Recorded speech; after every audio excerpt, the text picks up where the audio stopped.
Are still coming in, but I'm going to go ahead and get started, just being mindful of time here. So welcome to Poetry for Black Lives, a reading and conversation. I'm honored to be hosting this event.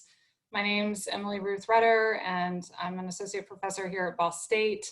I have the honor of being a co-editor with Sequoia Maner and Darlene Anita Scott and the late Tiffany Austin on a book called Revisiting the Elegy in the Black Lives Matter Era. And that's kind of the focus of the conversation tonight.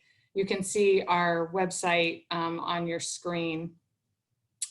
So I wanna begin just by thanking a few folks who made this event possible.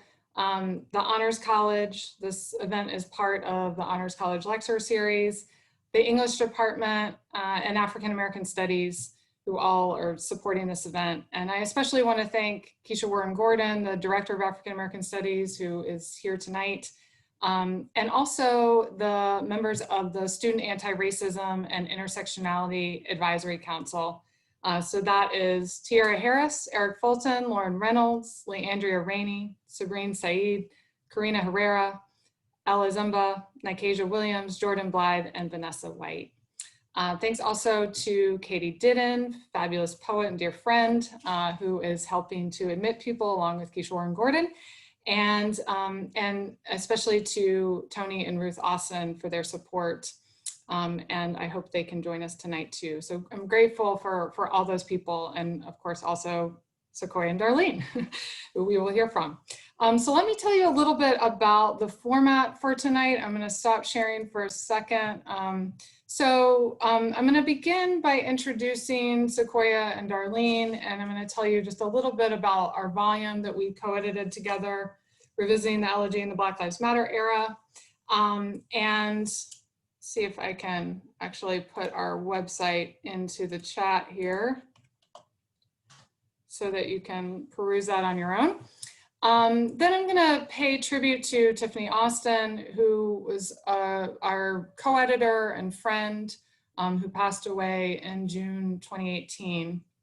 So we're gonna spend a few minutes paying tribute to her. And then I'm gonna pass the mic to Brittany Kendrick and Kayla Bell, two Ball State recent graduates, and especially I want to say graduates of our African American Studies program. So we're so proud of them, and my heart is so full that they're here tonight and they're going to share a poem with us.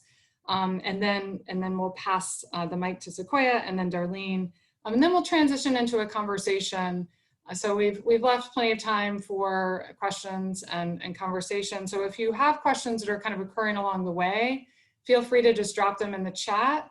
But I will also let you know when we're kind of opening up that Q&A period. So again, I'm really delighted to introduce our readers tonight, Darlene Anita Scott and Sequoia Maner. Darlene is a poet and visual artist whose research explores corporeal performances of trauma and the violence of silence. Her poetry appears in journals including J Journal, Quiddity, and Baltimore Review. Her art is featured in venues including Barron, The Journal, and at the Girl Museum, a virtual museum celebrating girls and girlhood. Scott's most recent project is Breathing Lessons, a multimedia exploration of the term good girl and its application to Black girls. And again, she's a co-editor of this volume, Revisiting the Elegy in the Black Lives Matter Era, which is the focus of tonight. And Sequoia Maner is also an editor. And she is an assistant professor at Spelman College. And her poetry and scholarship have been published in the Feminist Wire, Meridians, Obsidian, the Langston Hughes Review, and elsewhere. So again, I'm just gonna spend a minute telling you a little bit about the background of this book. I began revisiting the elegy in the Black Lives Matter era with the poet and scholar Tiffany Austin in fall 2017. And the book just came out in January 2020. So kind of a long time in the making. And the idea for the volume grew out of some conversations that I had with Tiffany, and actually I know Brittany will remember when Tiffany was on campus. So many of you will remember that that fall and in 2016. And we started talking about kind of a recent outpouring of Black elegies or the poems of grief and mourning particularly in response to police violence. So Tiffany and I were interested in exploring the ways in which these poems defied the conventional elegiac turn towards consolation or reconciliation. And instead, poets were using the poetic landscape as a site of resistance to state-sanctioned killings of Black men, women, and children. So when Tiffany passed, Sequoia and Darlene graciously agreed to join me in forging ahead and ensuring that revisiting the elegy was also part of Tiffany's artistic legacy. This volume does a lot of different things, which you'll hear about tonight, but it showcases a wide range of elegiac responses to police violence, to police killings, the surveillance of Black communities, and the slow violence of socioeconomic disparities, among other forms of structural racism. Moreover, we explore the role that elegiac writing plays in both the political movements for and personal commitments to Black lives. And I want to say too that we focus on kind of what the elegy does in terms of coping and healing. So a wide range of kind of functions and roles that elegies play in this book. If elegy holds the promise of communion with the deceased and of puncturing the boundary, however briefly, between what was and what is, then I think what you'll hear tonight is that Darlene and Sequoia and the other writers that we're featuring and revisiting the elegy in the Black Lives Matter era, they offer further boundary breaking potential, whereby the possibilities of a more equitable what could be take shape. So I'm gonna turn it over again to these poets in just a moment. But before I do that, let's just take a few minutes and pay tribute to Tiffany Austin, again, co-editor of this volume, revisiting the elegy in the Black Lives Matter era, dear friend, and we'll take a moment to pay tribute to her. I'm gonna share my screen with you, and this is a Facebook video. So I hope that the technology works and just bear with me for a moment as I prepare this.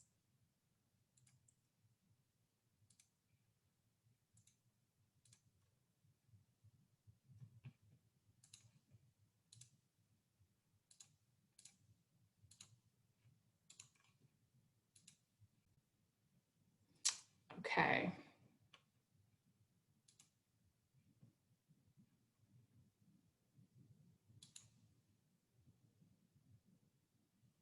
There were no mirrors in my Nana's house, no mirrors in my Nana's house.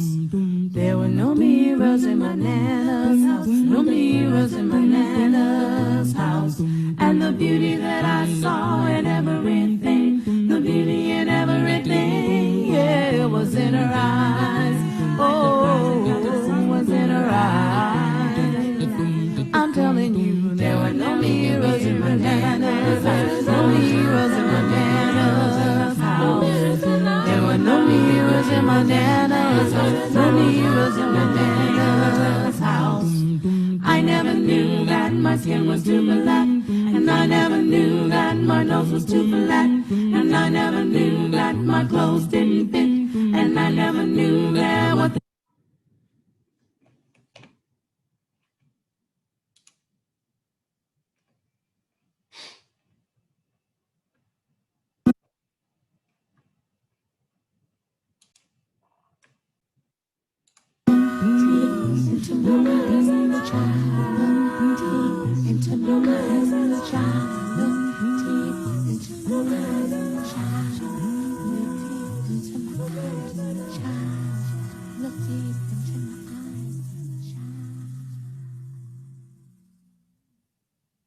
There were no mirrors in my Nana's house, no mirrors in my Nana's house. There were no mirrors in my Nana's house, no mirrors in my Nana's house. And the beauty that I saw in everything, the beauty in everything, yeah, it was in her eyes. Oh, it was in her eyes. I'm telling you, there were no mirrors in my Nana's. I just remember the last comment on his first conversation was, I just want them off my back. And to me, that's the issue. They're not going to get off your backs unless you have a different structure, right? Whether it's reparations or not. And I reminded of the Audre Lorde quotation as well. Like, the master's tools will never dismantle the master's house. And so the strategies do have to come from us. And I think that the movie, you can't tell Wakanda and the director of Wakanda to tell us how to solve it, right? But the positive aspect is that students who didn't think about technology in Africa being a rich resources, the Bahamas having rich resources, now think of it that way. So that's the possibility that comes out of the movie, even though it's coming out of all the system that we know is part of the master's tool. But what have we done before historically? We've been subversive in how we get the message we want across. And so that's what we have to keep on doing until we have the strategy of how we're going to dismantle the system. I never knew that my skin was too black, and I never knew that my nose was too flat, and I never knew that my clothes didn't fit, and I never knew there were things that I missed, 'cause the beauty in everything, yeah, was in her eyes, was in her eyes. Oh, there were no mirrors in my neck. All right, so that's a beautiful tribute. Thanks again Thanks again to Tony Austin for giving me permission to share that with you tonight. All right, I'd like to transition to Brittany Kendrick, who again is a recent Ball State graduate, a poet, and she graduated from our African American Studies program. Very proud of her. She's gonna read us a poem, and I know she also has good memories of Tiffany, so I think it's a really natural transition to your work. Thank you. That was a beautiful video that we all got to watch just now. I'm sorry to know that I hadn't known that Tiffany had passed away, so it's very sad to hear that, but I know she left a lot of great work behind her. And I'm very happy to have met her when I did get to. I'm going to read for you guys a poem that I made just actually before I graduated this past year. And Dr. Katie Didden kind of helped me put it together, at least gave me some, some kudos for the, how to, go about writing it. So it's a poem where you write in key, and writing in key is where you take probably two things that seem like they wouldn't go together, but you pull from the qualities of each of them and kind of make a beautiful mesh of poetry from it. So my poem is called How to Make Taffy Bantu Knots, and here we go. Get everything you need: sugar, butter, oils, flavor and colorings, curling custard, whipped pudding, vanilla bean cream, shea butter, almond, cocoa, take your pick, olive oil, coconut, jojoba, peppermint, 3A, 3B, 4A, 4C, golden twine, jewelry rings, puka shells, and wooden beads. Begin the process, grab your tools, access a comb for scoring, a brush for stretching, hands for pulling, hands for threshing. Score your rows 6, 9, or 12, saturate the flavorings, what mix will be your meld? Vanilla bean cream with a touch of tea tree, cocoa butter, castor oil, coils of 4B. Scrunch, scrunch, scrunch, the brush a wand like sorcery. Each ingredient carefully stretched, becoming sweet, sticky taffy. With determined hands, fluffy coils twist to lock. Are you doing anything at the... Twist into each other to form the Bantu knot. Repeat, repeat, repeat. The hands have toiled a sweet-smelling crop. Your scored rows now bear taffy Bantu knots. But you must not stop. You must not stop. You always color taffy Bantu knots. Aluminum cuffs shine like royalty. Puka shells persist like a roiling sea. Twine binds the knots like a garland, rosary. Now the most important step. Aerate the taffy knots, adorned your golden face, for the world to envy, to drool for a taste. Thanks. Beautiful. Thank you so much, Brittany. Absolutely. I know that Kayla Bell was having some connectivity issues. So Kayla, are you on? Yes, I am. Oh, Kayla. So good to see you. Okay, just a reminder to everybody, if you are anyone but Kayla and myself at the moment, please mute your mics. And Kayla is also going to read us a poem. Okay, hi everyone. I made this poem about 4 years ago. It's still very relevant today, so I'm gonna share it with you guys. It is titled The Invisible Two. They say all lives matter, but that couldn't be true. If that were the case, emphasis on the Black lives we wouldn't have to do. What was wrong with this hoodie? Why was it so intimidating?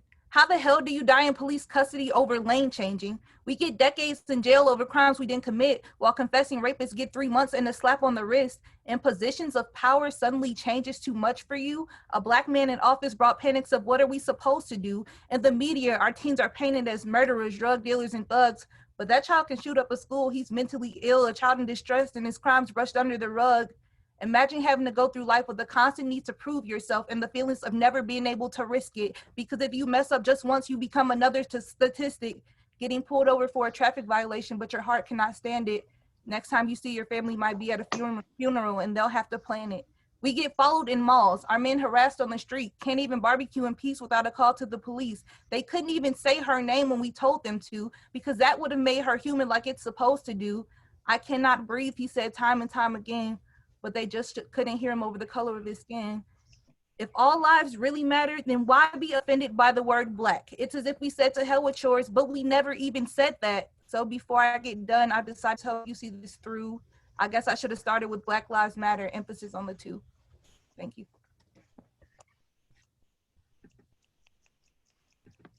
Thanks for the silent snaps.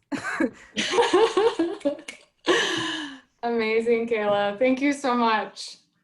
I'm always in awe of your performance ability in addition to your lyrical skill.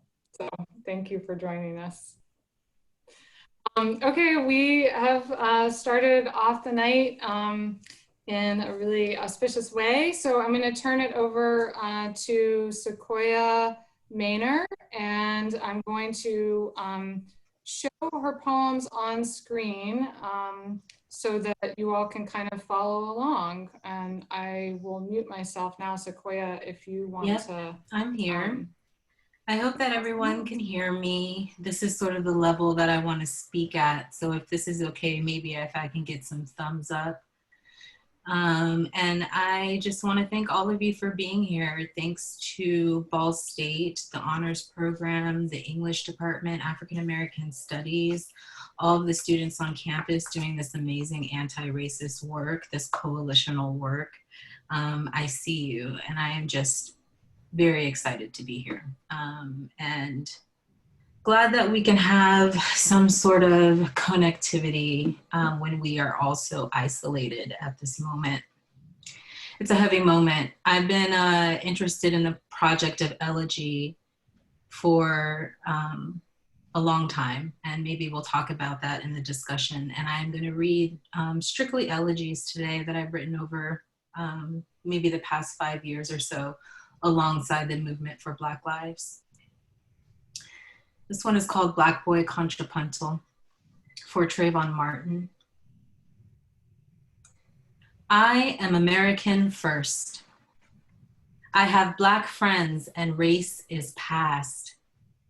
A civic duty, patrolling the block for a thug, performing the ritual again.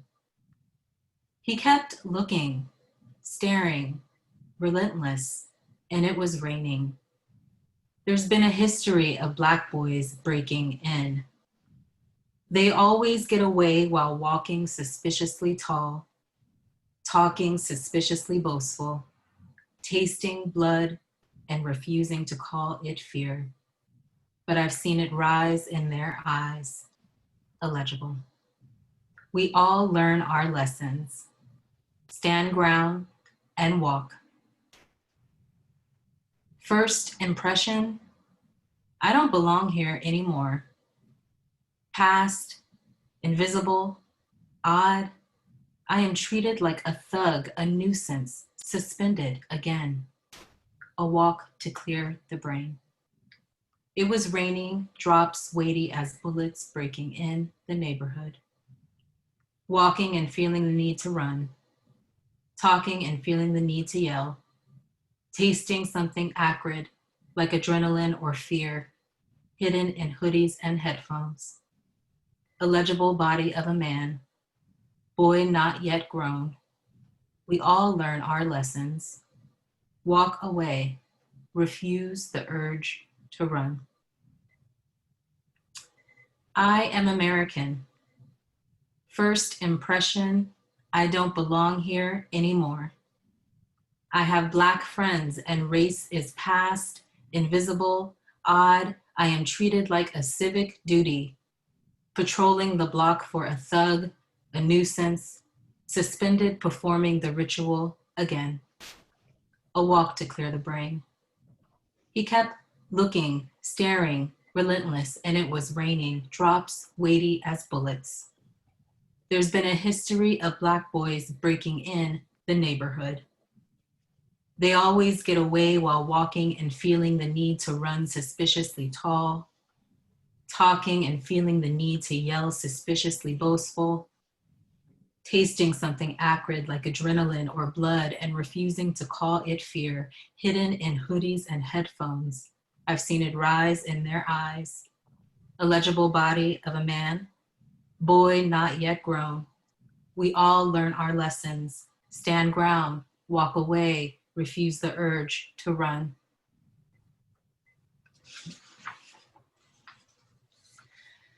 I think in this portion, I'm just going to read straight through the poems and hopefully we'll have a chance to talk about how they came about and what I think they mean. This next one is called Upon Reading the Autopsy of Sandra Bland. The words of the medical examiner read, "The neck is remarkable for a ligature furrow, and you are unwoven by the combination of these two words, ligature and furrow, because furrow describes a groove or rut in the ground or in the surface of something like tender skin. A furrow is a depression dug out for seeding. How odd, the furrowing set next to ligature, which derives from the Latin ligare, meaning to tie or bind. The word ligature is tough and flexible, like the larynx. It holds the state of being bound or stiffened, like the body in solitary confinement, like the body in rigor mortis in solitary confinement. It moves beyond the act of binding to capture the thing that performs the act of binding, like a cord or similar something, like a plastic bag. But the ligature is also thread used in surgery to close a vessel or remove a tumor. And you think about how the body is a vessel and how she had no tumors, how the trachea is an instrument moving currents of air into and out of lungs, how in music, the ligature is both the group of notes played as a phrase and the curved line that indicates such a phrase. How remarkable is the spine, which is line and curve and holding up all you have ever loved, a single harmonic texture. And you are reminded of how language folds into itself, because the word ligature indicates suspension of intellectual or physical powers, leaves no room for miscarriage or epilepsy or prayer. Not to mention, in typography, the ligature is a character that combines multiple letters, like the AE in vertebrae. And so many common words once contained space enough for small couplings. Words like economy and hemorrhage and tragedy and fetus and federal. And you wonder if Sandra knew that bound up in her furrowing was a history of how easily the body rends.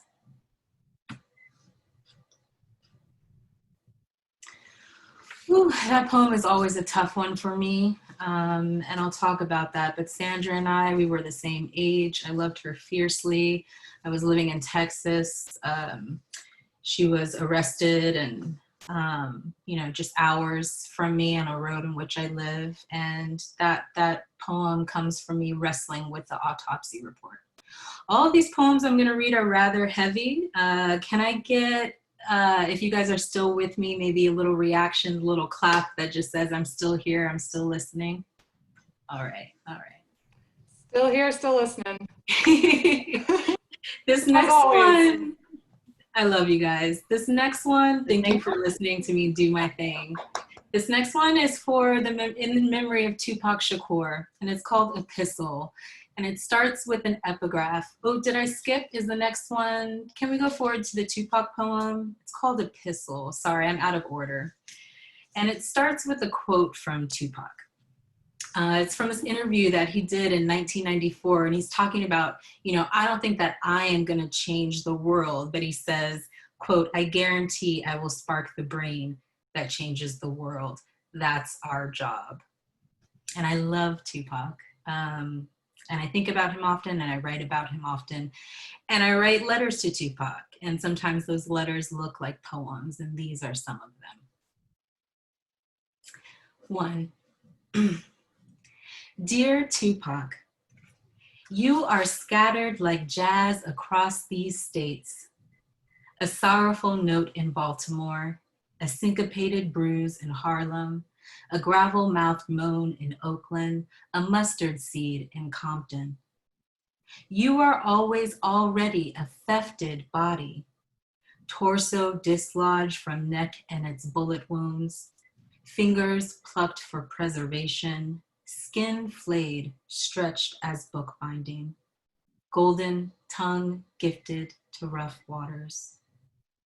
Dear Tupac, you are the material evidence of survival, a lifetime of resurrections, a discharge of hauntings, a flashpoint, the roam and wander of post-bop, a brilliant star streaking wild across the sky.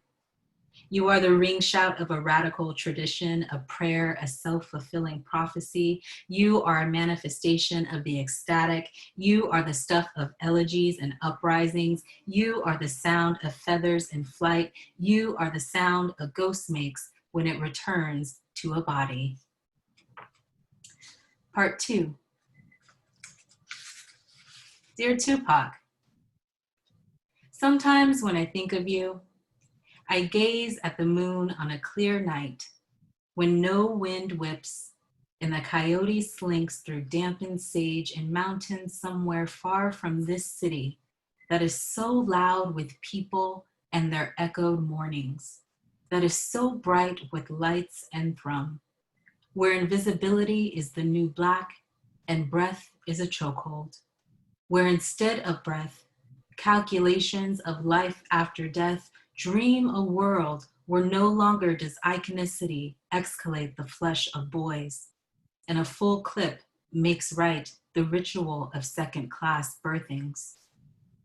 What a queer art of death, this performance of absence, this ritual of unmaking, where for at least a brief while, the body is witnessed as a body and not a network of misnamings, not the particulate matter of psychopathy and urban blight, not a constellation of corporatized desires, not a symbol of struggle, but simply a body at odds with an out-of-control punishment system.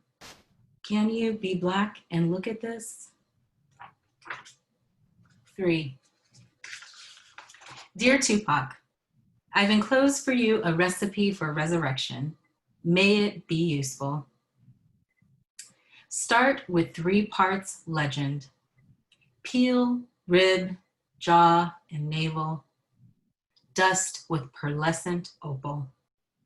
Mix with the ashes of a bombed out house in West Philly. Find whatever footage you can of Stokely. Combine Billy Club and Glock 45. Chop funky bassline and the disappointments of integration. Grind tattoo into the chalky film of a burning city. Blend until viscous. Let rest and let rise. Now, imagine the boy, Imagine the boy unbulleted, unpunctured. Imagine the boy intact, unpenetrated. Imagine the boy and his body out of time, not supposed to be here, but here and breathing anyway. Imagine the boy not dead. This is what you've hungered for. That's the end of that poem. Emily, I'm not keeping my time, so are you keeping time for me?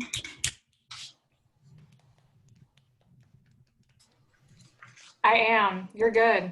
Okay, perfect. Let's see, can we go back up to the Muhammad Ali poem? Yeah. This one I skipped over. Yeah. So upon Muhammad Ali's death, I was just devastated, and a long series of poems came out of me. And I was thinking about how just wallowing in how unfair it is that, you know, this brilliant mind and body and voice that was Muhammad Ali was forsaken of his speech, was forsaken of his grace and agility, you know, with Parkinson's disease. And I was wondering what he might say in this moment, right? This monumental movement for Black Lives moment. So this poem comes out of that. It's actually a long poem that goes 12 rounds, like the boxer might, but I am gonna read just 2 rounds here. It has a weird title. It's called the substantia nigra. So that's a part of the brain that is, we can think of it like the center for neurons, where neurons are produced and where they do their thing. And when dopamine neurons die in that part of the brain, and that's Latin for the black substance, that's what results in slurred speech and you know, impaired mobility of Parkinson's. So that's where that comes from. The substantia nigra, or what Ali might say. 1, float like a butterfly, sting like a bee.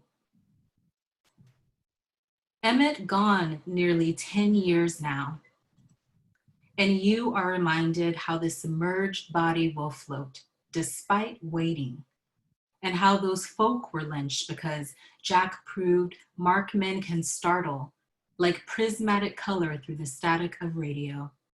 And how those Asiatic people in Vietnam might find a vision of Brother Malcolm sparking liberation to be universal truth.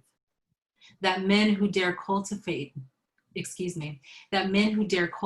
butterfly philosophies and spread their butterfly wings, bear the distinctive hum of the bruised and burning sting nestled deep in tender meat. And how a bomb will tear the delicate bodies of 4 little Black girls, like a bomb tears the delicate bodies of 4 little yellow girls too. For surely when history pendulates a steady rhythm, even the greatest of great nations will sink and plunge in the shadow of the diving bee. 2, impossible is not a declaration, it's a dare. Emmett gone nearly 60 years now, and you are reminded how the broken spine remains the impossible indicator of brokenness despite its breaking, and how the spectacle of a splayed and summer-sunned body is nothing more than the symbol re-symbolized, and how you've witnessed this before, this record of not conclusive enough to convict, this record of not conclusive enough to conclude conclusions, this record of watering of grief-wetting wings too heavy for escape. And if the thundering be independent declaration called free, then wings will regenerate when oiled between bristles that rise along its scarlet underside that is so brittle and so light, for under the weight of bulleted blows, the body drops like a body drops under the weight of bulleted blows. Surely the backward boomerang of history is a dare. So that's 2 parts of that poem.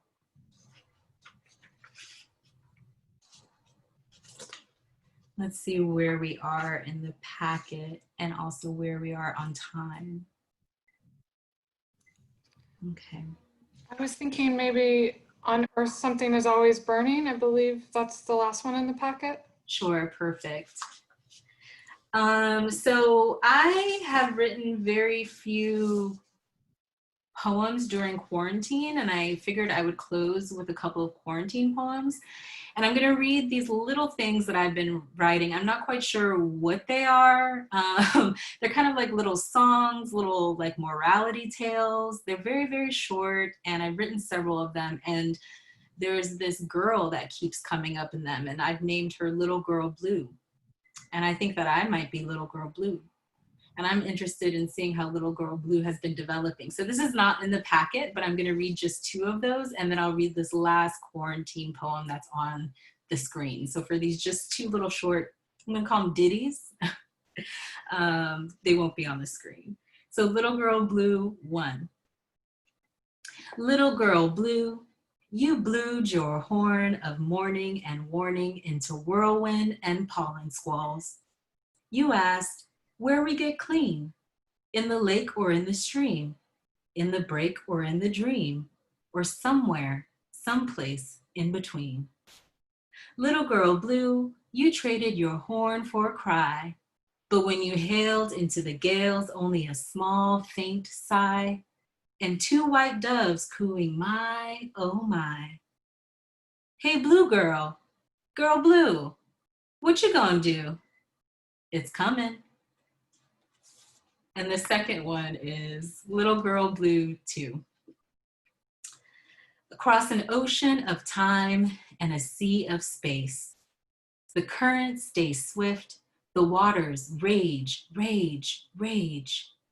The cities buckle and the land replenishes. Proof nothing in this world diminishes your splendor, Blue Girl. For energy never dies, just moves on, transfigures, makes use, and revives. So go on, Blue Girl, Little Girl Blue. The world is made of you. My, oh my. I figured we need something a little bit light before I close with this last poem. Yeah, is one more poem okay, Emily? Okay, perfect. This one is called, this is really new. I wrote this like maybe 2 days ago. I haven't read it aloud. I figured I'd test it out. I'm just glad. I didn't think that I didn't know if I was a poet anymore. I've just been unable to write. So this is what has come out of me. I titled it, On Earth, Something is Always Burning. In seaside cities, the breeze is steady. The smell of smoke carries inland. A neighborhood is burning. A library is burning. A body burns. Oh Lord, the smallest defiance brings a river of fire. On earth, something is always burning. We find ourselves coughing conversations into ash. We chalk charred memories through rubble remains. We have witnessed so much. We fold ourselves between wings of crinoline and wax. We dust our bodies clean as best we can. We line one deliberate eye with charcoal. We name ourselves poets. We call the page something to strain against. We call the poem a stacking of self and self, cantus firmus. However, the truth is simple. All of it is propaganda, another way of saying no, another way to cleave sense and nonsense, another way to ask unanswerable questions like, how does the moon untether her tides? When might the sky cease her burn? Will the boat reach shore or the rocket blast us away?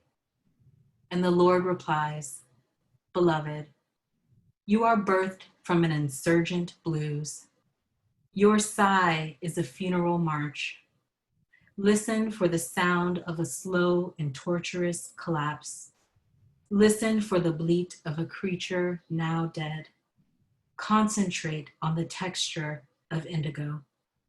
You will know by the ringing in your ears and the rattle against your ribs. You will know by the purple of a flower blooming on the edge of a barren field. What was your youth, anyway? And that's my time. Thank you. That was amazing, Sequoia. Insurgent Blues. Love it. Okay, so we're going to transition now to another incredible poet and visual artist as well, Darlene Anita Scott, who, if you weren't here when we started, she is also co-editor of Revisiting the Elegy in the Black Lives Matter Era with myself and Sequoia and the late Tiffany Austin. And so I'm really excited for you all to hear Darlene's poems tonight. And I'm going to do the same thing I did with Sequoia, where I'm gonna share my screen so that you can kind of read along. But also, Darlene, if you wanna go off script, just let me know. Up for that too. Okay. Let me see. Can I be heard? I don't think I can. All right, there we go. Okay, hi, thank you everybody for coming. Can you hear me? I feel like my voice is really low. I can hear you pretty well, actually. I'm turning my volume up. Yeah, maybe just a little bit. Is that better? Yeah, that's good. Okay. Yeah. So first, let me say my Sequoia. First of all, I can't believe I have to follow that, but thank you, and thank you all for being here tonight. I'm going to read a couple of poems that come from the anthology, from the Revisiting the Elegy anthology, and then I'm going to read some that are not in there. So what I wrote for Revisiting, I should start with that because that's where I'm going to start reading. I wrote a crown of sonnets. And so if you're familiar with the sonnet form, the sonnet is a traditional form of poetry, 14 lines, 2 verses or stanzas, and an end couplet, which is 2 lines, right? And so when I was writing this crown of sonnets, that means that I was writing a series of these 14-line poems. The series, the reason we call it a crown is because what we do is we use the last line of the poem preceding it to begin the next poem. So I wrote this crown with the idea of imagining all of the ways that Black people survive. Not just police violence, but survive in this world. So anyone who is alive and Black in America right now is a survivor, right? And so I was interested in, when we talk about elegy, we talk about loss, and we talk about the loss of an actual person. But what are the other losses that are experienced by those people who are survivors? So that's what I've been interested in writing elegy.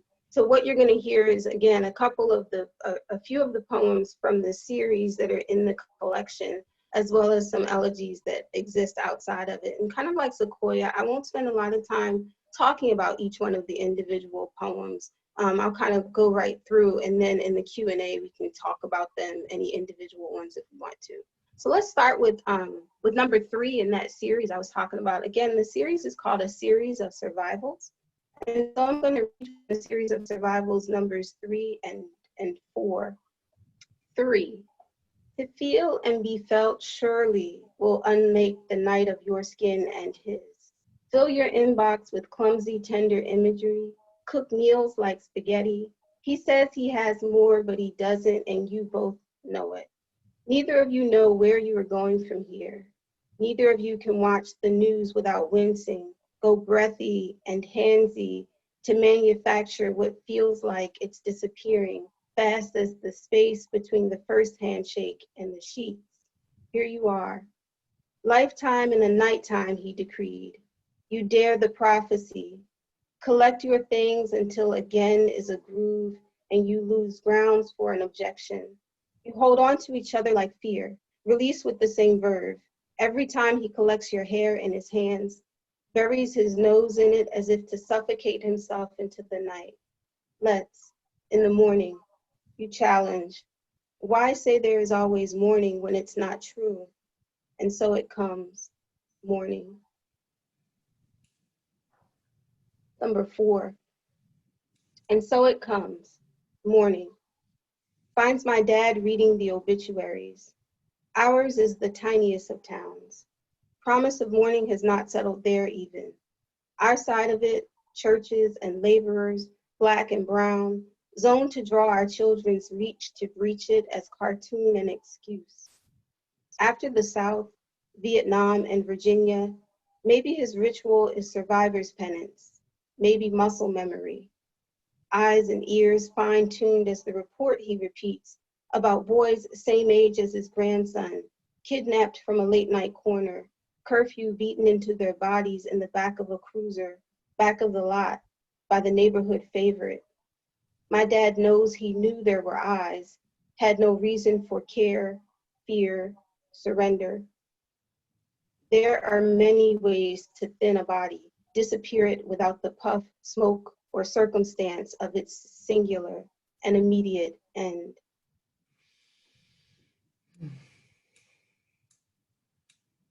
The next poem elegizes Latasha Harlins. Latasha Harlins was the teenager who was shot in 1991, shortly after the Rodney King tape became public. And so many people knew about her murder, but I found that it got overshadowed largely by the Rodney King tape. Watershed, March 16th, 1991. It starts with a news report that came out around the same time. This is not television. This is not the movies. This is real life. This was how Deputy District Attorney Roxanne Carvajal cautioned a jury before showing them the last seconds of Latasha Harlins' life, as captured by a security camera on March 16, 1991. The video showed the 15-year-old girl first struggling with Soon Jadu, the owner of Empire Liquor Market in Delhi on South Figueroa Street, then walking away and finally falling down, having been shot in the head by Du. I imagine March 5th, 1991, while she was still abbreviation.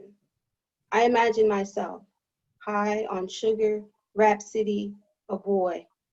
I imagine the Black man canvas under police batons that mark him in symbolism blotted all over my screen.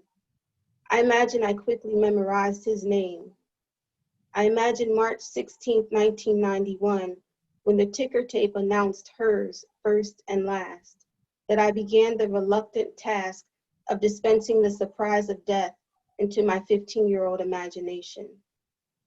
I imagine that in those last seconds, it was surprise holding her upright before she crumpled into her death.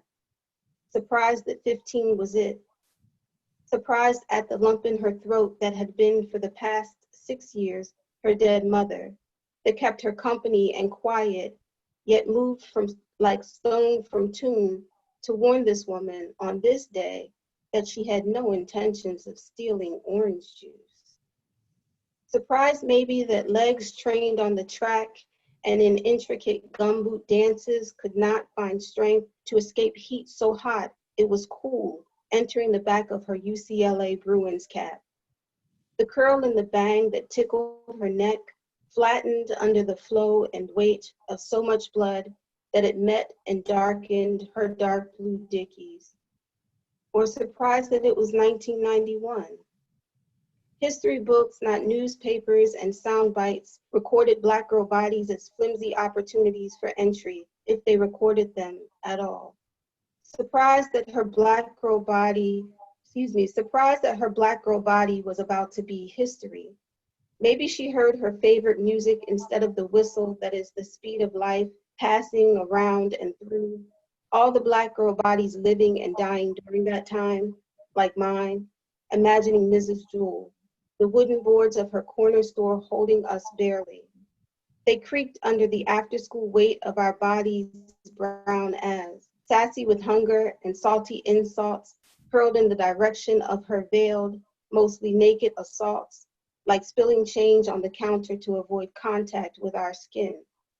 The women who knew, Mrs. Rosita, my grandmother, tried to bake and freeze us away from her store. I imagine they did not want us to fall into a death with surprise and didn't trust what entered us from her spotted hands. I imagine Tammy, also 15, skin light like a beacon to boys, not as bright as the one I imagine she followed, having been raised Baptist. I imagine she was not as pregnant as the rumors hissed, by one of those probably also hissing boys, and only as hot as any black girl body that moves through life with such velocity, who hears music over the whistle and moves to it. I am not able to imagine if she held her body upright through the surprise of death, whether it was big or little, or how it might have entered her body with the surge of a bullet or the steady pace of disease. When I remember her, I only imagine myself high on sugar, Rap City, and a boy, 15, abbreviated and impenetrable.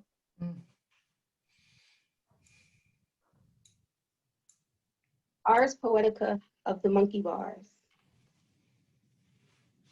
How the metal bars wound the pads of our gripping fist, first a callus of warning, then blisters. How we are chided with stinging alcohol. How they leak through white gauze and defiance. How we refuse to stay away from those bars through to healing. How sky becomes ground. How we own gravity. How we peer the big kids across the grass border to the patch of asphalt they transform into rucker. How a caution tape of their bodies contains the swell of them in Saturday best, until it rips against dances to music that makes the afternoon bleed. How often we regale our own blood. How our chests balloon, proud hemorrhages.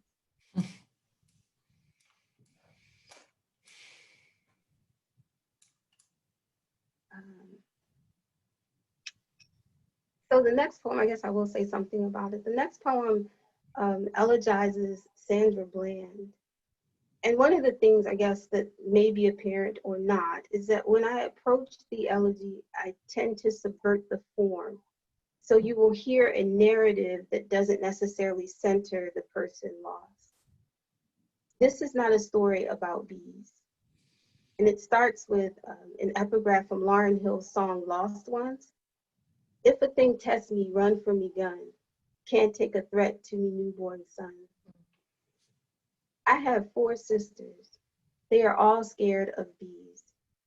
In 1993, a bee flew through an open window, so Diane hurtled her car into a tree to save her son from its venom. In 1998, this is how the story goes. Debbie is swollen with my not yet niece, whose brother is a recorder in his car seat. My twin is passenger and new black boy mom, edema of recent birth puffy beneath her skin. On a stretch of Webb's Lane along the tracks, a shriller siren pierces an idyllic night, casts the minivan in a red and blue strobe. White halogen, first on the sun, lands on Debbie, dervish of indignation.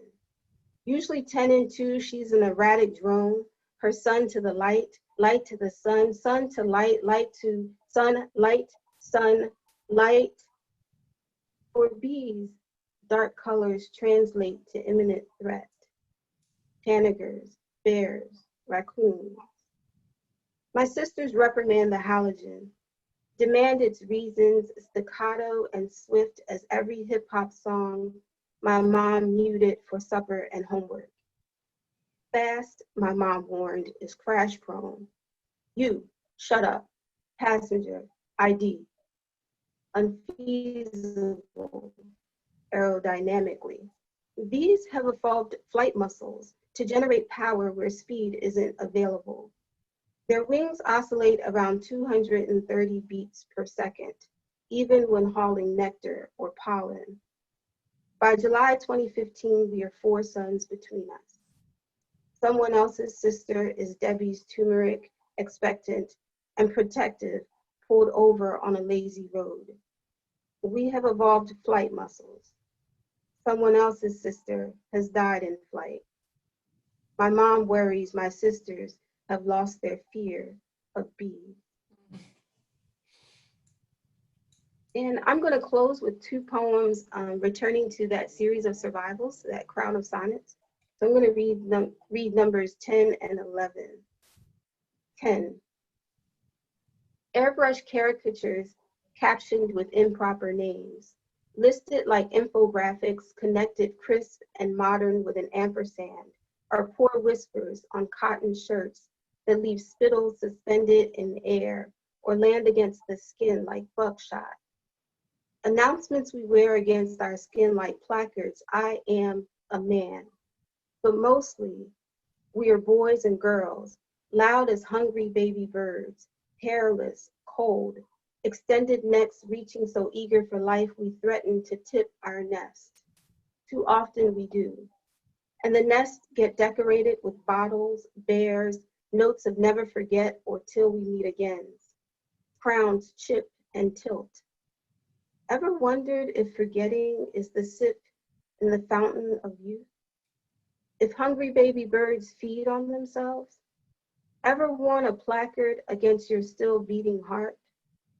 This is just to say, after enough rain, even murals fade.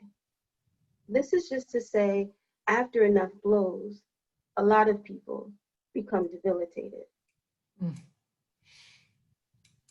Number 11. A lot of people become debilitated. Insert Venita Browder. A lot of people become angry. Insert Micah Johnson.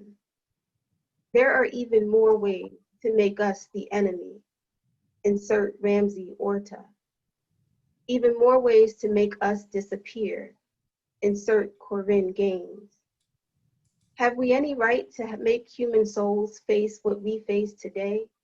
Insert Cody and Carson. Ought children be born to us? Insert Diana. And before I close, I'll explain some of those names and those quotes. You see the footnotes. The first quote, a lot of people become debilitated, comes from Geneva Reed Veal, who is the mother of Sandra Bland. And in an article, she talks about being for justice for her daughter. Benita Browder, you see in line 2, is the mother of Khalif Browder. Khalif Browder was 16 years old when he was accused of stealing a backpack and sent to Rikers Island.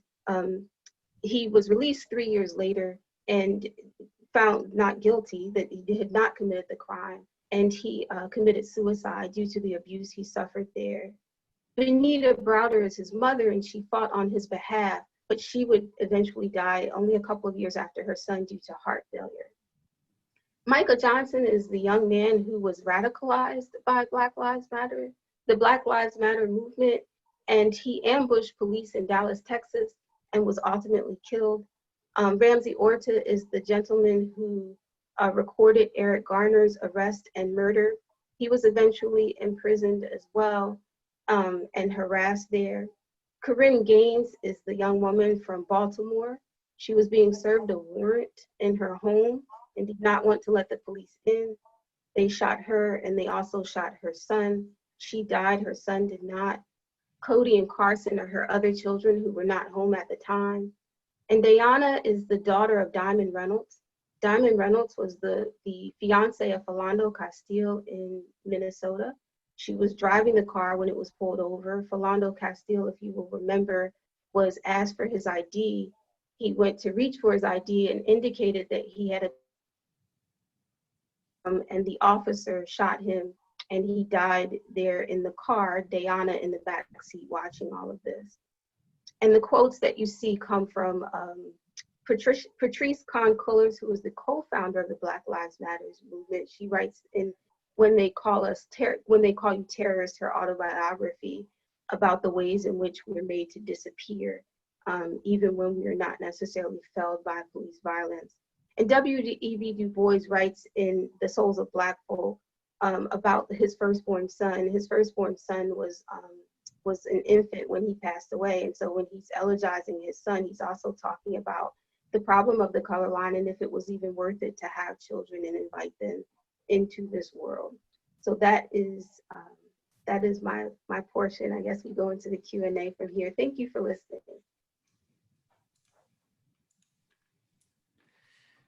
Oh, Darlene, that was so moving, and there was such symmetry to that. And I'm gonna ask some questions now, and then for those of you who have questions that you were kind of thinking about as we were listening, then you can start putting them in the chat. And we will turn to them shortly. I mean, I think in a lot of ways, the poems you're just reading and really thoughtfully talking us through that last sonnet, in a sense, in the crown. I was thinking about like what compels each of you to write elegies, and in some ways, when I asked that question, it seems so obvious because the stakes are so incredibly high, right? But at the same time, I mean, there's lots of modes that both of you have written in or expressed yourselves in. So I'd like to just kind of start this off by asking each of you to talk about, or even in conjunction, like why the elegy and sort of what attracts you to that form? What's the utility of that form for you? I just want to say, Darlene, that was so beautiful. Oh my gosh. And I don't know if for this Q&A portion, we kind of just want to be both off mute or whatever and go back and forth. I'm fine with that. But yeah, elegy. I like to say that I have always written sad girl poems. And I think I've always kind of just been a sad girl writer. And I started writing poetry really, really early. I relate to people like Maya Angelou and Audre Lorde who write in their stories about how they lost their speech for some time because there was some kind of trauma that happened in their lives, and turned to the written word, turned to language. And that's quite similar to me. And my childhood was beautiful in so many ways, but I also did experience, dislocation, foster care, and eventually becoming adopted by an amazing single Black woman. But the page became a place for me to wrestle and reckon and really become attuned to my own individual sadness. And it wasn't an overwhelming sadness or an overwhelming grief, but just this thin, mellow, muted sadness that I've always kind of carried with me. And it was really Hurricane Katrina that was a turning point for me. Elizabeth Alexander, the poet and scholar and professor, brilliant, published this editorial in The New Yorker called The Trayvon Generation, that if you haven't read it, everyone in the chat, go read it. It's absolutely stunning.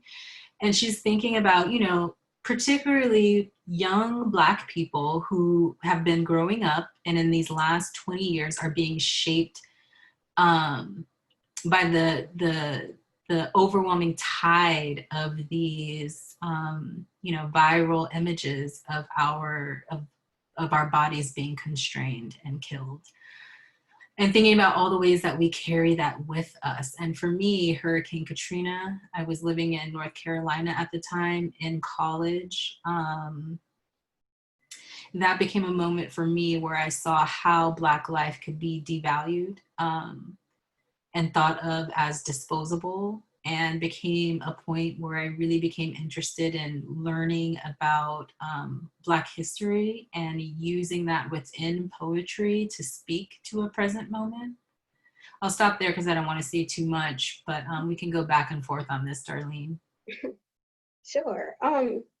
Like you, I have the same history as in I started writing really early. Yeah. And I did start writing in some ways to express some sort of grief, but I didn't have any major losses that I recall in my life, like, that were outside of the realm of what loss would be. As in, I lost a grandparent, a grandmother fairly early, but didn't experience a lot of loss. And so the grief that I would write about was very just angsty, I guess, so I kind of came to it that way.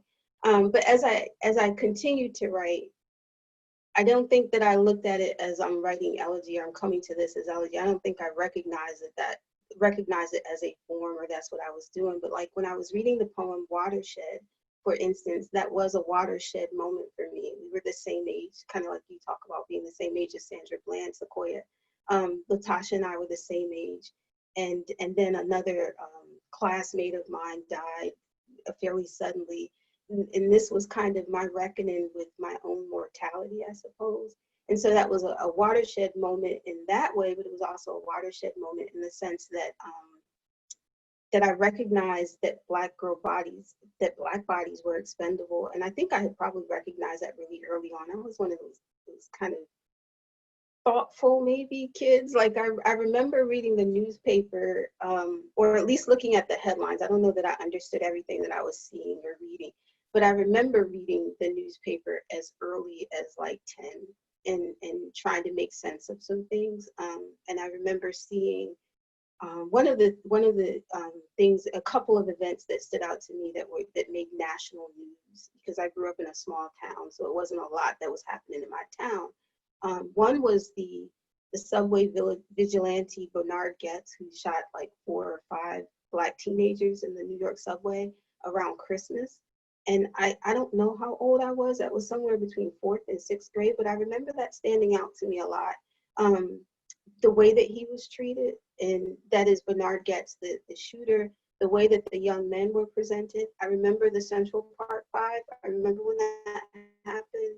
I'm not sure how old I was when all that happened, but all of these things were, they affected me a lot, even as they seemed to be very separate from my small town life, if you will. And I think that when I started thinking about elegy as elegy, like I'm writing about these losses, I'm writing about these kinds of things, then it was typically outside of myself. It was about these larger events, but how these larger events, kind of like the murder of Latasha Harlins, how they intersected with my own life and my own Black experience, really, because I did know I wasn't unclear about racism. I'll say that. Like, you know, I knew that from very early on, even if that racism was not physically violent in the way that those murders and those deaths were.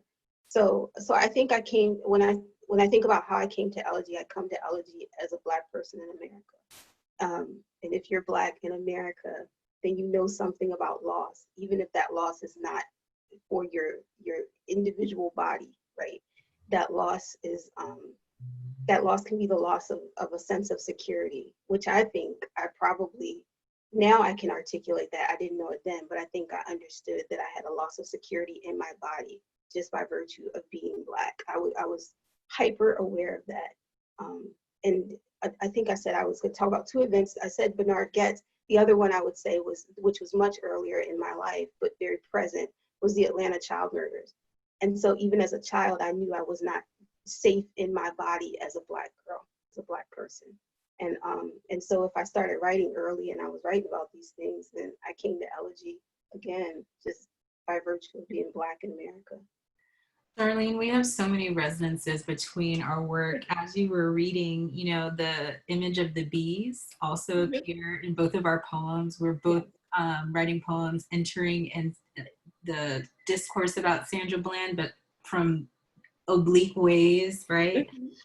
And Latasha Harlins is also someone that compels both my scholarship and my poet voice. And we have a little bit of an age gap between the two of us, but I was living in Los Angeles and I was a very, very young girl when, through Latasha Harlins, Rodney King, and the Los Angeles riots. And those uprisings were very, they just shaped my worldview in a very sharp and distinctive way.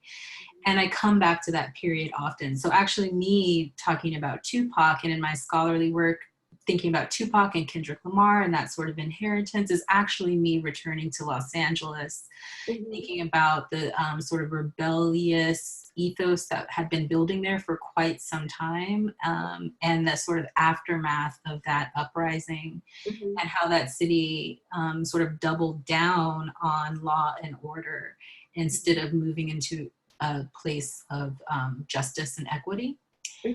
Sort of seeing the backlash of rebellion and in this country. So yeah, that is something that I return to often. We're compelled by similar moments. Yes. There are so many good questions in the chat too, I'm noticing. I know. I want to get to one question before we go to the chat, just because I think it might be important for some of the people who haven't yet asked questions. And it's so interesting that you're talking about LA, you know, during the first week of classes, I was showing many of the students on this call tonight will remember, we watched a clip of Toni Morrison in 1982 in an interview. You've both probably seen it with Charlie Rose. We don't have to get into Charlie Rose, but Toni Morrison is talking about how, you know, he's kind of asking her, what should I do? You know, and she's saying like, you know, racism is something white people created, leave me out of it, right? And deal with it on your own.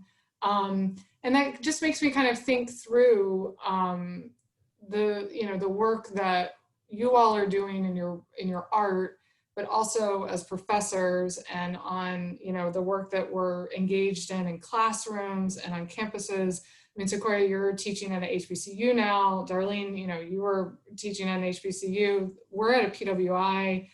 So obviously the kind of demographics and the climate, the history of the campus inform all of this. But yeah, I'd love to hear your thoughts about just the role that you think the campus and the classroom kind of plays in the movement for Black lives, or potentially like, you know, poetry as a kind of intersection there. That's a big question, I realize. It's a big question, but it's a good question. Darlene, did you want to kick us off, or? You can start. I don't think it can be sort of stated enough. I don't think it can be overstated, the role of classroom and social justice movements, the role of students. And I don't think that all of the work happens there, but I think that necessary work happens there, and we can see that historically. So I look back to people like Sonia Sanchez, Miss Sonia Sanchez, who is still living with us, right? Our living ancestor, who has produced such amazing poetry, has done such amazing activist work, and is also, you know, large in part responsible, along with collaborators alongside her, for making sure that we have Black studies programs, ethnic studies programs on college campuses, right? And that was done with her body, through her poetry, in conjunction with student activists on campus. So I think of someone like her, and I see the potential of moving the dial, moving the needle. I think that what happens in classrooms is essential. You know, students are there. They are of the Trayvon generation. They have questions. We give them language. We unpack the personal and the political. I'm specifically thinking about our Black feminist studies classes, right? That are unafraid of going to that intersection of the personal and the political. I'm thinking how we give students history and language, and work that is relevant to their lives. And, you know, I think classrooms also look like a lot of things. They happen on universities, but classrooms can also pop up in the most unexpected of places. So something that's been beautiful in my life, you know, I recently have connected back to one of my first cousins. We're like the same age. We both went through college, you know, went to different parts of the country, and now are settled in our careers. And he calls me, you know, he's like, Professor Maner, and his last name is also Maner. And I'm like, yes, Jonathan. And he just wants all of the book recommendations. And we talk about, you know, liberation theology and interesting texts and poetry, and he is consuming all of this work. And the work we do, I consider that a classroom, right? I'm having conversations with my mother, and we are creating these classrooms. So it happens at the interpersonal level too. And I just think it's so important to have the sort of technical language and the critical thinking nuance that comes in classrooms, but also to be able to translate across communities, right?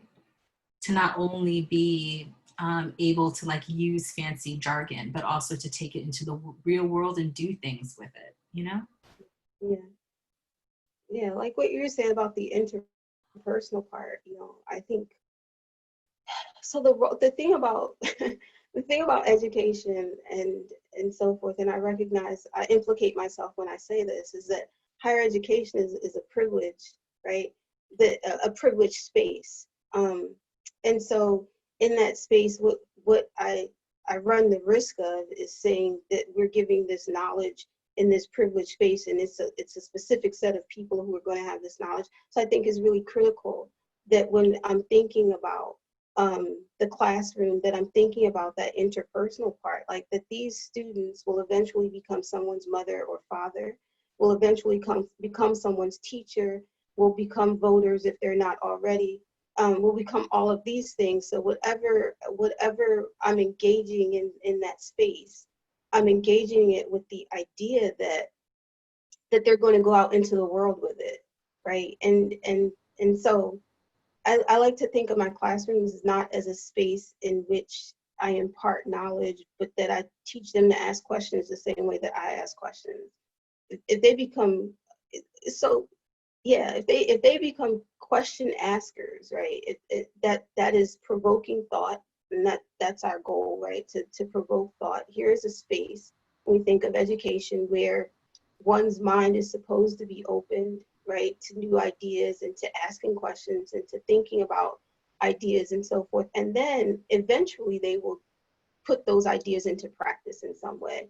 And so, but I can't determine what that practice looks like. And in fact, I don't think that that's my job at all as an educator.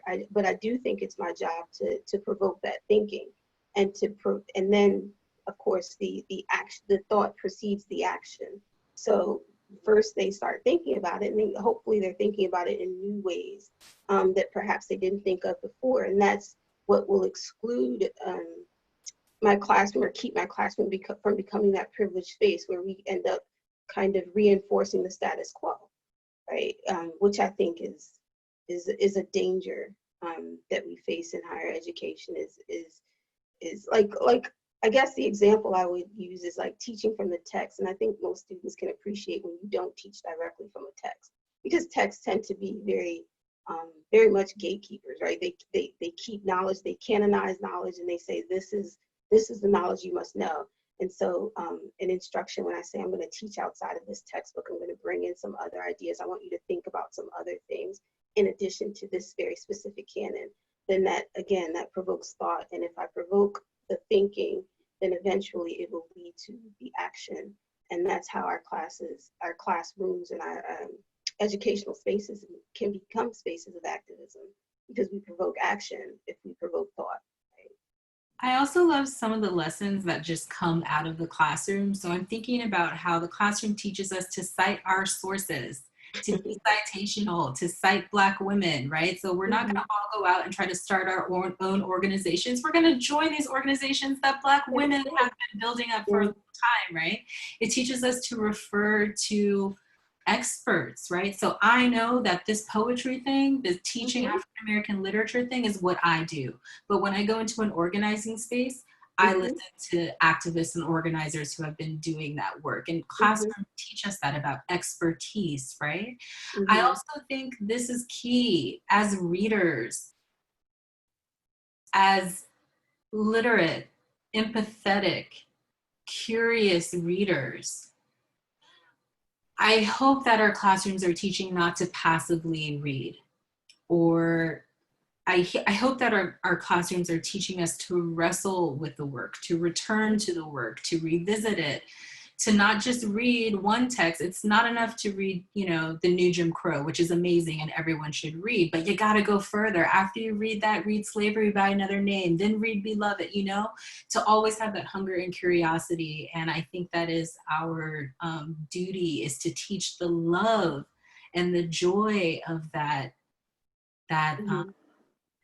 knowledge gaining to others that might not have an intimate relationship, right, to learning like that. Beautifully put. Yeah, for those of you who haven't heard of Cite Black Women, I put the website in the chat there, and just thinking about, kind of imbuing radical skepticism, I think is really key. We have some really good questions from students, so I'm gonna bring in a couple that I see, and then I'm gonna go back up because I know there were some questions about form. But Colby has this question about how is writing in the elegiac form brought healing to your lives and possibly your readers?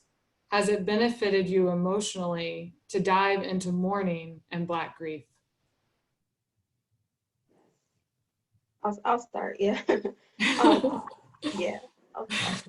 I do think that it's been helpful for me. When I entered specifically into this project, I entered into it as a really close friend of Tiffany, our co-editor, and so writing through this idea, and she does appear in one of the series.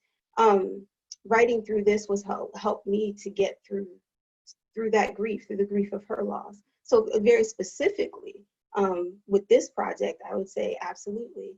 Outside of that, if I talk about elegy more broadly, or my writing of elegy more broadly, it's the same thing. Like when I think about, when I was talking about Latasha Harlins and Watershed, I'll use that as an example. And even the This Is Not a Story About Bees, where I'm thinking about Sandra Bland, I guess I had questions, like with Latasha Harlins, I was 15. I didn't really at 15 have a way of articulating how I felt about this, but I did know that I felt something about it. And so returning to it helped me to figure out what I was feeling about it and why this was such a watershed moment for me. So in helping myself, like in helping myself to get through the grieving process and the loss of these things, and thinking about Sandra Bland and the fact that, like her, I have sisters, and I have sisters who have been stopped on a lonely road, and they just didn't end up the same way as Sandra Bland. They didn't end up getting arrested. They didn't end up dying in that interaction. But as I remember that case particularly resonating with me for those reasons. So those have been, so personally, I guess the bottom line is that personally, the elegiac form has been very useful for me in moving through a grieving process. It doesn't mean the process ends, or it doesn't mean that it goes in a completely linear pattern because I write it and then I'm over it. But it has been helpful. What has it done for me? Has it helped others? Honestly, I'm not sure. But maybe that gives them an opportunity to wrestle with their own questions, their own watershed moments, why certain cases resonate so much with them. Because there are cases, all of them are tragic, all of them hurt us, all of them call our attention, but some resonate more than others. And then you wonder, why is this case resonates more with me than another? So when I'm wrestling with that, when I'm asking myself those questions, I'm hoping that possibly readers start to ask themselves the same questions.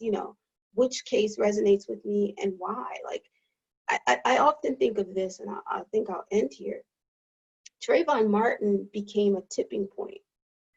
But those of us who've been around for a minute, that's a nice way to say it, right? Those of us who've been around for a minute remember cases well before that. Like, we remember Sean Bell, we remember Patrick Dorismond, we remember Amadou Diallo. Like, we remember 41 shots. They shot at that man 41 times, because he fit the description, right? And we remember the protests that happened there. And so what are your watershed moments? I guess I would say, think about which ones are your watershed. This is, sadly, this is not new, right? This is not new. But there are going to be some cases like Trayvon Martin that really resonate. And it was because of Trayvon Martin's murder that we saw this momentum build. And so I think Sequoia referenced it, the Trayvon Martin generation, we have this generation of people, and that was their watershed moment. But you referenced it with Sequoia when you talked about Muhammad Ali, when you did those poems. Emmett Till was a tipping point for a very specific generation. So there have been many tipping points. There have been many watershed moments, and those are just some of mine. But I guess I'm saying I hope that they engage other people to consider which ones are theirs, and that those things then activate them to do something in their lived experience, that counters this narrative. Yeah, I mean, obviously, the summer, we saw a lot of people activated by George Floyd's death, right? Like, that was their watershed moment. And, Breonna Taylor. yeah, Breonna Taylor.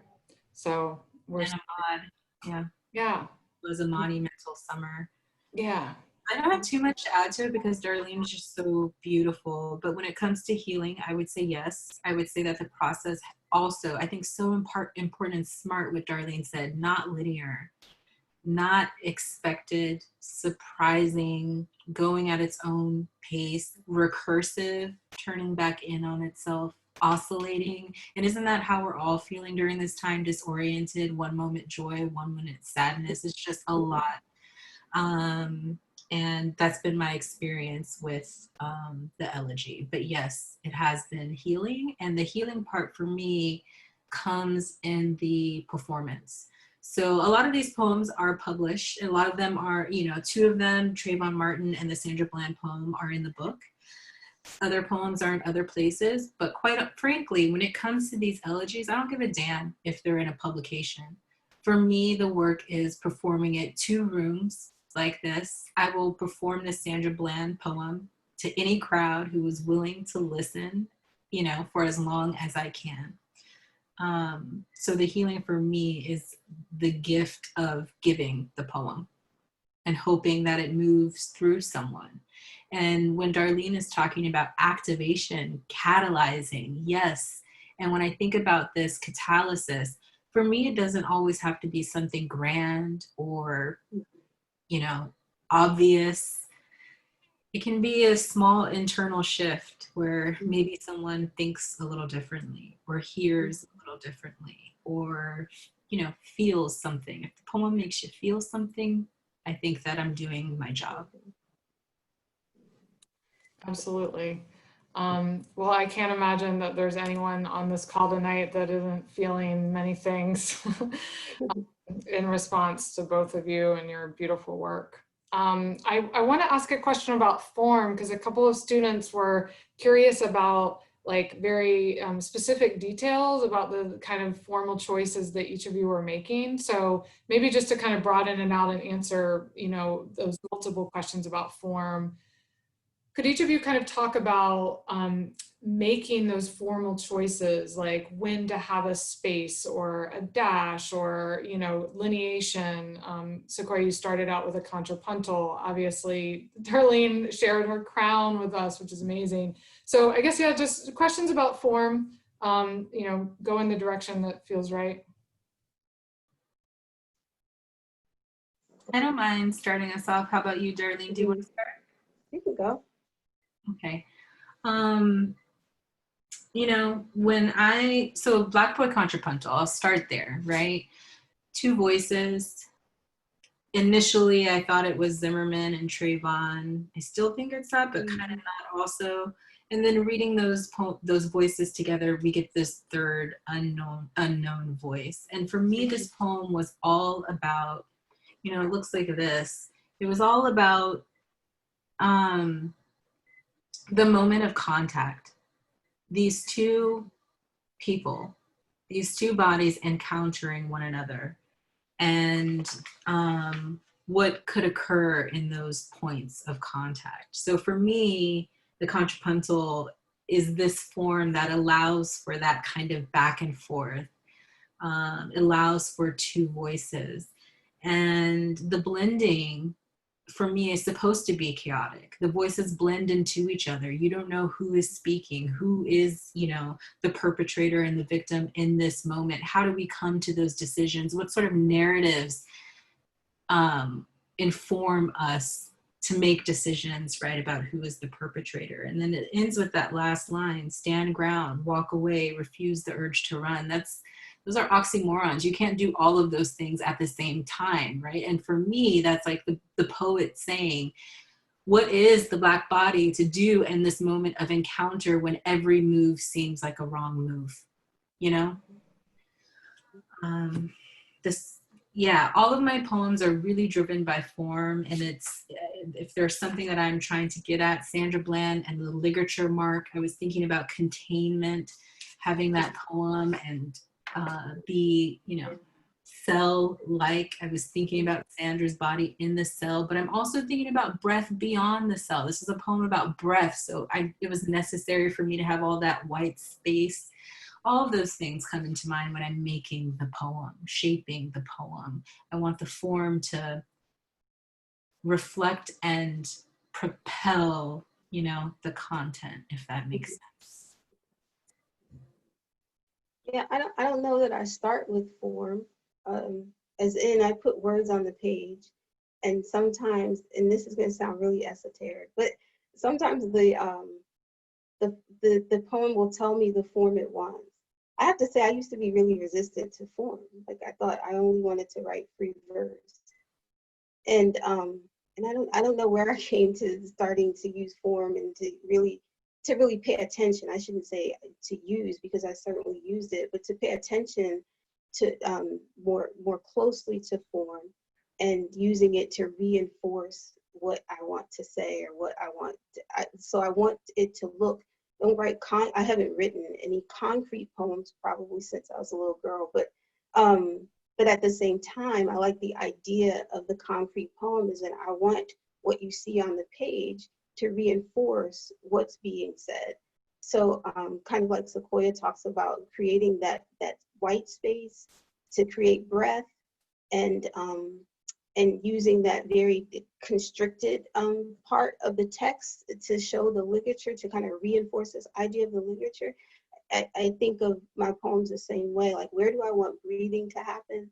Where do I want the eye to go as one is reading it on the page? So, so yeah, I think of form as being a reinforcement of what I'm trying to say, and I don't necessarily come to form first. So if I think about the crown of sonnets, I didn't set out to write sonnets at all, much less a crown of sonnets. I always thought that was quite ambitious for a writer. Like, I was like, I'll never do that, but put myself through that. And as I started writing, they formed as sonnets. And I was like, I'm writing sonnets, and I didn't even know it. And so then I started thinking about, we talk about the formal choices I was making specifically so that they did not look exactly like a sonnet. I realized that, well, that's when we talk about the grieving process, and these are elegies and so forth, that the grieving process is not that formal. It's not going to appear that way. So what happens, because we're still in process, so we're still inside of the sonnet form, but that sonnet form doesn't look exactly like one might expect it to. Like it does not follow that strict form. And I realized that was part of me reinforcing again what these survivals of loss look like. And so I was making, specifically, if I think about that, I was making those choices again to reinforce that idea without saying it over and over again, if you will. Yeah, absolutely. So there's a couple of like sort of longer questions that I'll Vanessa, if you want to read your question, if you want to unmute and read your question, feel free, or I can read it for you. But if you feel comfortable, go ahead and unmute. No, I'm happy to do it. Let me just try to find it because it's a little bit further up. So what this actually is sort of perfectly synchronous to my day. I've been driving up to Muncie to teach high flex, yay. And I was listening to NPR today, and I was listening to a pianist talking about how for this whole period of quarantine, she has just felt like she wasn't practicing the way she does, and she sort of felt like she lost her voice a little bit. She lost her motivation to be an artist as a pianist. And so it was specific to piano playing in many ways, but it was this artistic moment. And so I sort of generalized this, saying that I've heard this from a lot of people, that artists are feeling really alienated from their crafts right now with COVID, naturally, with this climate catastrophe, especially depending on where we originate from. And then with the continued violence against BIPOC bodies. And Sequoia, you really reminded me of this when you said, I'm trying out this new poem. It's been hard for me to write lately. And it just so resonated with what I'm hearing other people talk about in terms of what's weighing on them and what's keeping them from writing and keeping them from creating. And so that really resonated with me in terms of what I'm hearing from my creative friends, what I'm feeling myself, right? And so my question is, you sort of maybe intimated that you lost your voice for a bit, or maybe it was just overwhelming, and understandably so, given everything that's happened. Everything. It's been a preponderance of media and just violence. And so what I was wondering was how the poets, Sequoia and Darlene in particular, but also our younger poets out there, I'm not calling you old, Darlene and Sequoia, sorry, didn't mean to say that, but our former undergrads, right? How you have been attempting to sort of survive this climate where so many people look to the arts to give us relief, entertainment, answers. We're all like logging on to events like this, but also just other events where we're like, please show me a play, please show me these things. And how are you dealing with this in terms of tapping into your creativity, in terms of writing poems, writing anything, creating anything right now when you're dealing with as much, if not more, than the rest of us? I'm gonna say poorly. Thank you so much for that observation, and also really beautiful question. This period has been so difficult, and I have been exhausted alongside other artists and creatives, and it's for a lot of reasons. One, I and my co-editors, Darlene and Emily, have been doing this elegy work for a long time now. So we're 7 years into the movement for Black Lives. And I think that there's a sort of collective exhaustion that many, particularly Black women, are feeling in this moment, who have done so much of the lifting work. And so actually for a large part of the summer, I said, I'm gonna step back. One, I have to transition these classes online. That's crazy. Two, I'm gonna move across the country to a new position, to Atlanta. And three, these streets are crazy. We got police out here. I was in Austin, Texas at the time, with tear gas, right? We have, especially in where I was in Austin, Texas, this sort of neoliberal hub. And I noticed that particularly what had been a beautiful and blossoming movement was quickly becoming co-opted, and Black bodies on the street were experiencing a particular danger at these demonstrations that hadn't quite been there before. There was a new tenor to the movement work. So all kinds of exhaustion, not to mention a global pandemic with an extraordinary number of people who have passed over. It's an extraordinary amount of loss. This season of loss that we are living in is so protracted. And yeah, so for me, I said, maybe the poetry, I'm not gonna beat myself up if the poetry is not coming now. I know that it will come. And something that's interesting, and it just has clicked for me about my own writing process, is that it takes me a long time to return to the occasion, to return to the event of the crime, the scene of the crime.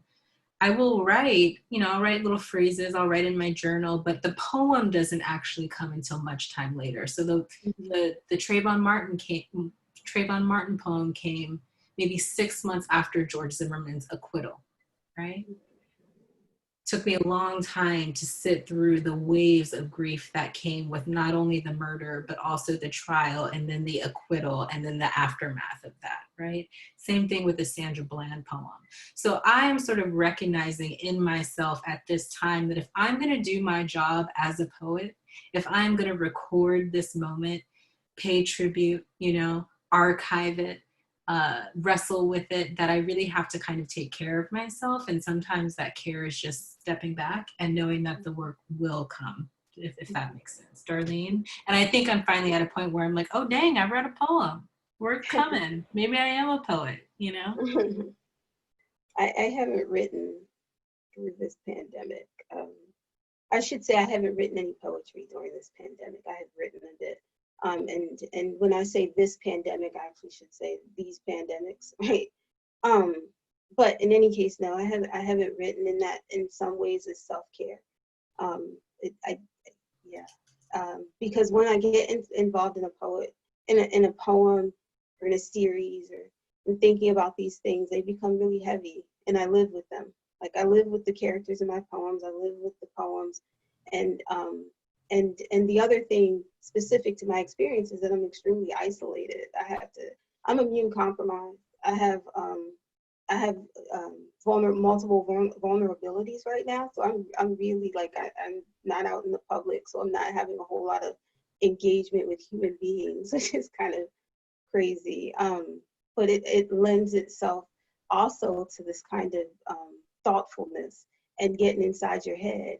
And when you stay inside your head, sometimes that can be a really dangerous place to be. So for me, what I have done instead, and I found this to be useful years ago when I was going through some other issues and couldn't seem to write, or just actually, I shouldn't say I couldn't write. I decided not to write because it was so painful, it was so difficult. I turned to visual art. And so what I've been doing right now is kind of just doing a lot of visual art and not necessarily writing. And like Sequoia said, knowing that the words will come when they come.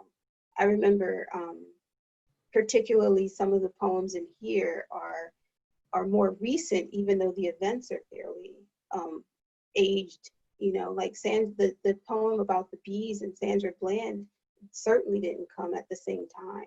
I'm sure that was years later, because that's how long it took to deal with it. So, for other artists who are wondering what they should do, or other poets who may be wondering what they should do right now, if the writing is not coming, I think have faith and trust and know that it will come, and also be mindful of taking care of yourself. I remember the poet Vivi Francis telling me, I was writing about Jonestown and the People's Temple, and she was reading my manuscript, and I was in a workshop with her and stuff, and she pulled me to the side and she said, that's a really dark thing to be writing about. And if you're staying with it all the time, because this is what we do as writers, we stay with our work, they stay with us. Grocery store, driving down the highway, they with us, right? She was like, you have to come out sometimes. She said, it's just a dangerous place to be, to stay there. And I want you to remember to always come out for air at some point. And I've taken that advice. That was years ago. And I've taken that advice since then, that sometimes I have to come up for air, and right now is a time where I have to come up for air. I can't both live, if you will, and also deal with everything that's going on the page, and then have it happening at the same time. That would be quite too much and overwhelming, and I think dangerous. I think the big thing is that becomes dangerous for any of us to stay inside of a dark space.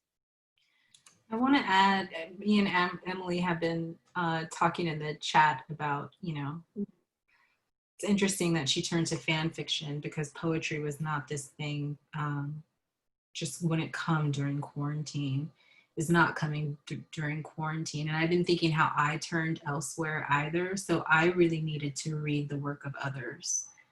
And I turned to essayists and other poets, and I turned to visual art and documentaries, and I have been consuming, and I've been in a mode of consumption. And I'm thinking about how I'm downloading in a very targeted fashion for me. So I can't take just anything in at this moment. But I am doing a sort of calculated massive download. And I think that there are times as poets, as artists, as creatives, when we take in, and other times when we give out. And I have been really, really grateful for the poets who are able to give out at this time. Like, like I mentioned, Elizabeth Alexander's essay, Jesmyn Ward's essay that she published was just heartbreaking and beautiful, but something that was necessary that I needed to hear. I think about Jericho Brown has produced some beautiful things during this moment. Books have come out. So Nikki Finney's new book, Love Child's, hotbed of occasional poems, beautiful. So much new work is out, actually. So I'm just very, very grateful for the creators who are able to do it. And I know that there will be a point when they become exhausted too. And hopefully that is where we will step up, right? We'll have reserved our energies and continue the wave, continue the movement. I really love that. I just want to say, I think that sort of plays along in terms of elegy and the grief cycle too, the way that everyone needs to step up at a different moment, right? And sort of carry on this legacy, because you can't do it the whole time by yourself, right? And so like what you just said, Sequoia, makes complete sense to me. And thank you, Darlene. That was such a wonderful answer. Thanks for the question, Vanessa, and thanks for this conversation. I think this is a really, what we've kind of come to seems really necessary, and we're sort of, we're kind of like in the eye of the storm right now, thinking about kind of where we are at this particular moment. And I kind of have two questions I want to close with. I want to get to. One is just thinking about, Sequoia, you mentioned the season of loss, and I know that's something that Brittany Kendrick repeated in the chat. And we are, 7 years in to the movement for Black Lives. And so I think, the conversation here tonight has been about like that sometimes you need that distance to kind of even know where you are, or, what's coming, or to sort of be able to survey the landscape almost. But I don't know if either of you have thoughts, anything else you want to share that you haven't yet, about kind of where we are right now politically in terms of, the movement for Black Lives Matter. And I guess, for the work we do, the relationship between art and that movement. What's inspiring you? What concerns you? Yeah, I'll leave it at that. That's another big question, Emily. Darlene, do you want to start? I have things to say. That was a ridiculously big question. That's so mean. I'm sorry. I'm like, let me ask like 10 questions. Choose one. I have been thinking about this a lot. Like, where are we? One of the things that I always go back to is that we're in a continuum, right? So while this moment seems to be the tipping point for right now, we've been at tipping points before. So I'm interested in the momentum that's been built. Like, so I live in Richmond, Virginia. And in Richmond, of course, Richmond has the Confederate history, and they have the Confederate monuments. And with the George Floyd, when everything erupted with George Floyd, they protested nightly for probably, I know it was over 30 days at the monuments. They brought some monuments down, physically pulled them down before they could be pulled down. And the police, escalated their own violence against these protesters and so forth. So the city itself has erupted in this time, right? And so I've been watching it kind of in real time, just in my very specific space. What's really interesting though is that probably 3 miles away, or from where I live, or where the monuments are, and like I said before, I'm kind of isolated. I have to stay away from crowds and so forth for my physical safety and health. And so I wasn't at the protest or anything. And over here, you wouldn't think a protest happened. But if you were watching the news, certain news, you would see that the city was burning only 3 miles away, right?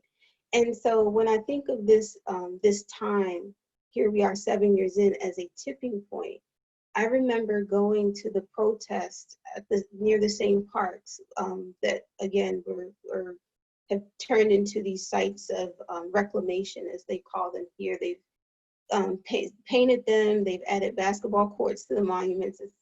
It's quite interesting to see. But I remember going to see to a rally for Mike Brown, right? And so that was how many years ago?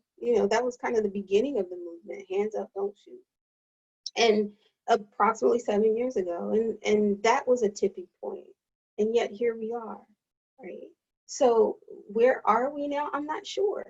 Like, I feel like I've seen this before. I'm sure that there are some who have been here longer than I, who are probably saying the same things. I think we've been here before. We've been at this momentous point before. So now I'm interested in seeing what happens as a result of this momentum. And I'm hoping that this tipping point may tip us in that direction, or further in the direction that we've been trying to go for 7 years, and certainly before those 7 years. But to be honest, I don't have an answer about where we are, as in I'm not sure. That's one of the questions that I'm asking myself. Where exactly are we? But what I'm doing now is just kind of providing context as to why I have those questions, where they're coming from.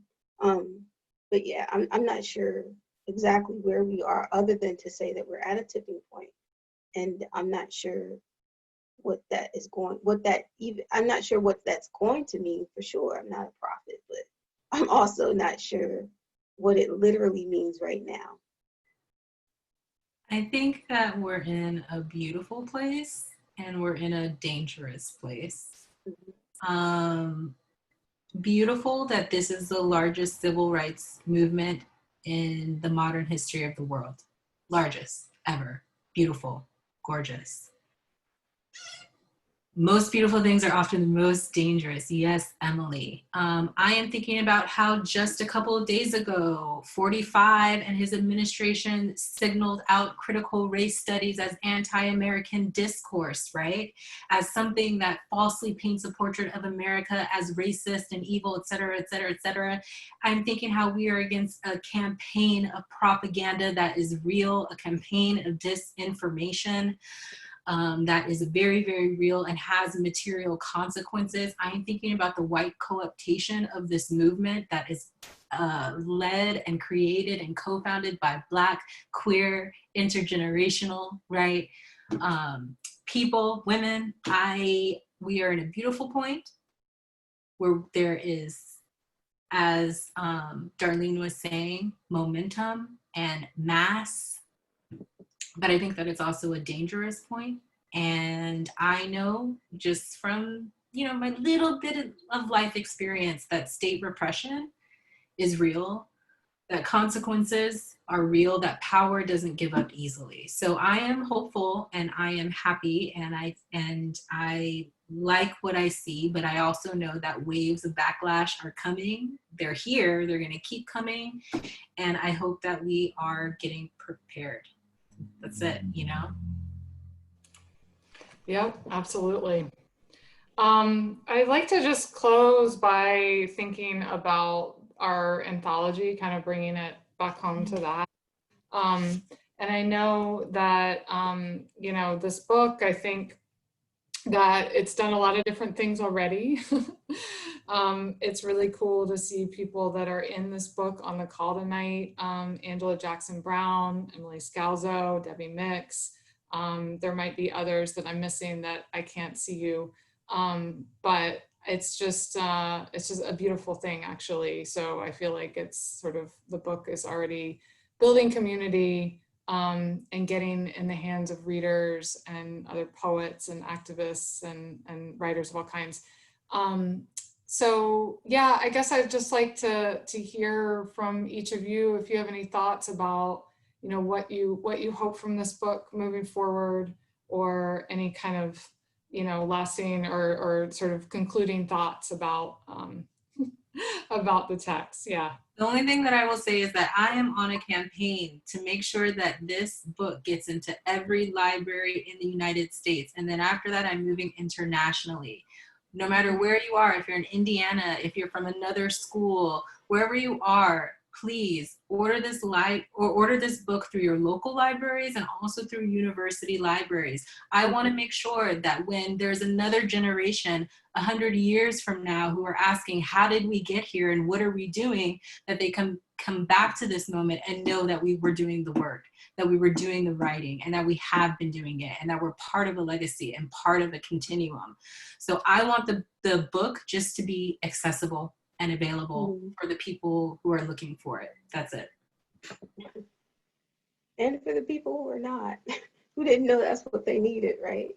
Yeah.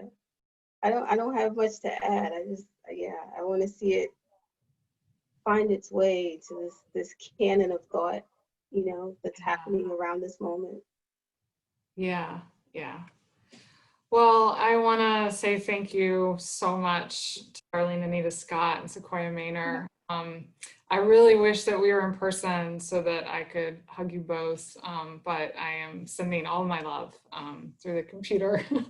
And also I want to thank Caleb Bell and Brittany Kendrick for introducing these poets tonight with your lovely work. That was amazing. That's like the one thing that's amazing about Zoom. Is we can bring each other together across great distances at no cost. And so that's a beautiful thing.